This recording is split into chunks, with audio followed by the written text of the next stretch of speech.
So my name's Alex. I'm a journalist at Wired UK, and I think for us at Wired, it's kind of really important that accessibility is actually put on the agenda. In terms of disability, we don't see that discussion having a lot of impact in the media. So I think it's really important for me to come here and kind of hear the voices of people who have disabilities and say that how technology is kind of impacting and changing their lives. So Caroline this morning was really great. She kind of like punched into the importance of making things accessible for people with disabilities, and she kind of explained why disabled people are so valuable. So I got visual impairment myself, and like having accessible technology to kind of augment your work is really useful. Okay, so one of the speakers just now actually was, or somebody today was talking about just the power of the media in getting this message across, which is obviously quite close to your own heart. What role can the media play, and what role can TechShare Pro play in amplifying some of the messages that we've heard today? So there really aren't that many accessibility conferences out there, so having TechShare Pro as one of them is, it's just a real privilege to know that there's these accessibility conferences out there and that there's so many people attending it that it's sold out for the past 3 years that it's been on. So I think that's really important, and to be covering it and talking to these people who are doing these really incredible things with accessibility I think it's really important, because I don't think the media in general doesn't cover it quite enough.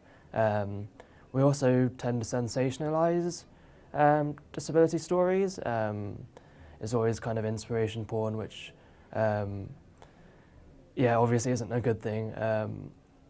We're a valuable commodity, I think, and I think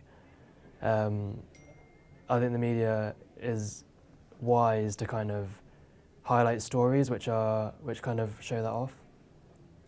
And also, Harman in particular was talking about the precisely that, really, the power of stories to get the message across, which I guess is part of the media's role. Are you seeing those stories, the voices? Because we've talked about the voices finally being heard. Is that something that resonates with you? Do you think that's true? Definitely.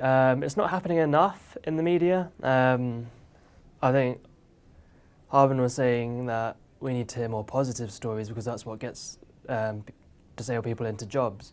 And if we don't have enough positive stories out there, then that kind of messes with the balance. But at the same time, a lot of the positive stories are they're not positive in the way that we need them to be. They're positive in the way that makes us inspirational for doing very ordinary things. So I think it is really important to be telling these stories and having disabled people saying their experiences, but at the same time not to be making a big deal out of them doing normal things. So again, it's that message, I think, is that what you're saying is it's not about disability, it's about inclusion, it's about viewing people as individuals and looking to the value that individual brings. Would that be right? Exactly. We've all got our own skills, I think. I think employers in particular need to kind of realise how much value we may hold, whether you're neurodiverse, have a sensory impairment or a physical disability.